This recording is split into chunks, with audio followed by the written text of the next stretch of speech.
এটা কে বলছে? তুরস্ক। তাদের আনাদুলু এজেন্সি বলছে আল দহুর যে সামরিক ঘাঁটিটি আছে ইদলিবে, সেখানে ইসরায়েল হামলা করেছে। তবে মধ্যপ্রাচ্যের কিছু গণমাধ্যম বলছে যে সেখানে তুরস্কের একটা সামরিক ঘাঁটি ছিল, সেই ঘাঁটিটা ক্ষতিগ্রস্ত হয়েছে। আসলে তাহলে ইরানের সাথে লড়তে গিয়ে যে ইসরায়েল বেগ পেল বা ইরানের ধোলাই খেয়ে অবশেষে যুদ্ধ থেকে কেটে পড়ল, সেই ইসরায়েল এখন তুরস্কের মতো একটা সাহসী, শক্তিশালী, আধুনিক প্রযুক্তির সামরিক অস্ত্রের মালিক বা একটা শক্তিশালী সামরিক বাহিনীর দেশ তুরস্কের সাথে লড়তে আসছে কেন? এখানে দুটো ঘটনা আছে পর্দার অন্তরাল। একটা হলো তুরস্ক সিরিয়াতে আরো শক্তিশালী সামরিক ঘাঁটি প্রতিষ্ঠা করতে চায়। তাহলে সেক্ষেত্রে তুরস্ককে এই সামরিক ঘাঁটি তৈরিতে একটা ন্যারেটিভ তৈরি করতে হবে। সেই ন্যারেটিভটা কি হতে পারে? যে সিরিয়া এখনো বহিঃশত্রুর আক্রমণের মধ্যে আছে, তো সিরিয়ায় ইসরায়েলের হামলাটি ইসরায়েল তার স্বার্থে করলেও এটা তুরস্ক তার স্বার্থে নিয়ে আসতে পেরেছে।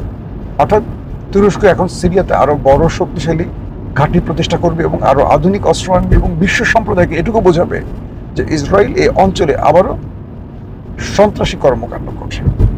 দ্বিতীয়ত হলো সিরিয়া সরকার যেহেতু আন্তর্জাতিক সম্প্রদায়কে গুরুত্ব দিচ্ছে, যদিও সেখানে অদৃশ্যভাবে এক ধরনের কন্ট্রোল আছে পুরোপুরি, কারণ এই রাষ্ট্রটিকে বাশার আল আসাদের হাত থেকে রক্ষা করেছেন বা এই বিজয় এনে দিয়েছে তুরস্ক, একমাত্র তুরস্ক। পৃথিবীর প্রতিটি দেশ দাঁড়িয়েছিল ভিন্ন পক্ষে। রাশিয়া, ইরান দাঁড়িয়েছিল বাশার আল আসাদের পক্ষে। আমেরিকা, তুরস্ক এই বলয়টা দাঁড়িয়েছিল ভিন্ন উদ্দেশ্যে, সিরিয়াকে লুটপাটের উদ্দেশ্যে।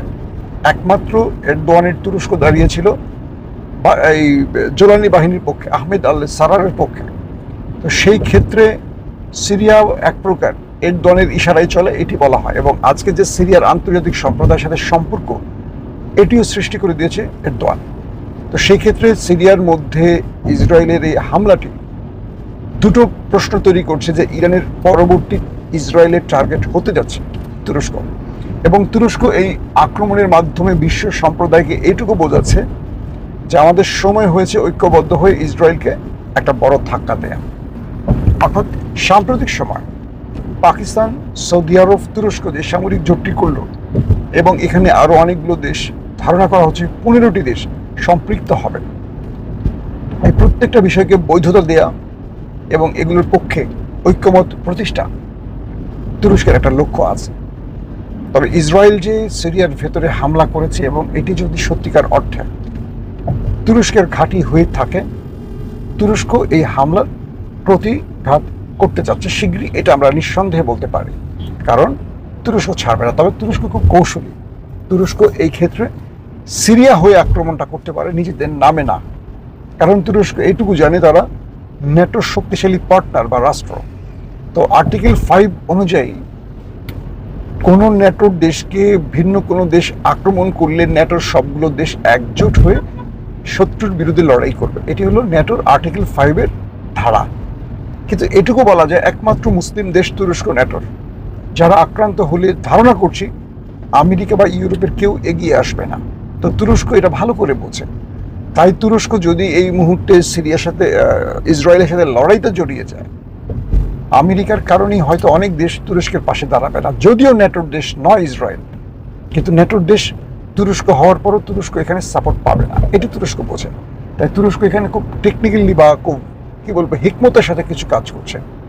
এখন দেখার পালা নেতানিয়াহু আসন্ন নির্বাচনে পরাজয় ঠেকাতে যুদ্ধটাকে আরো দীর্ঘ করে কোনো রকম এখান থেকে বাঁচার সুযোগ পান কিনা, এবং ইরানের পরবর্তী তুরস্ককে যুদ্ধে টেনে আনার যে চেষ্টাটা রয়েছে নেতানিয়াহুর, এটা সফল হন কিনা। মনে রাখতে হবে নেতানিয়াহু আরেকটা ফ্রন্টের যুদ্ধ চান তার ক্ষমতায় বসে থাকার জন্য। আর এরদোয়ানের মতো একজন ডাকসাইটে বুদ্ধিমান, প্রজ্ঞাবান পলিটিশিয়ান নেতানিয়াহুকে সেই সুযোগটি দেবেন কি দেবেন না, সেটা হয়তো সময়ের আলোকে আমরা বুঝতে পারবো। দর্শক, হরমুজ প্রণালী এখনো ইরানের পুরোপুরি কন্ট্রোলে আছে। এখানে কোনোভাবেই আমেরিকা সুযোগ নিতে পারছে না বা তার নেভাল ব্লকেট সফল হচ্ছে না। আর এটি হলো মার্কিন প্রেসিডেন্টের পরাজয়ের মূল কারণ। তাই তিনি এখনো নেপথ্যে ইরানের সাথে আলোচনার জন্য প্রস্তাব বিভিন্ন রাষ্ট্রের মাধ্যমে পাঠাচ্ছেন, আর সেটা ইরান ফ্লাশ করে দিয়েছে। এই ছিল আজকের ব্রেকিং সংবাদ।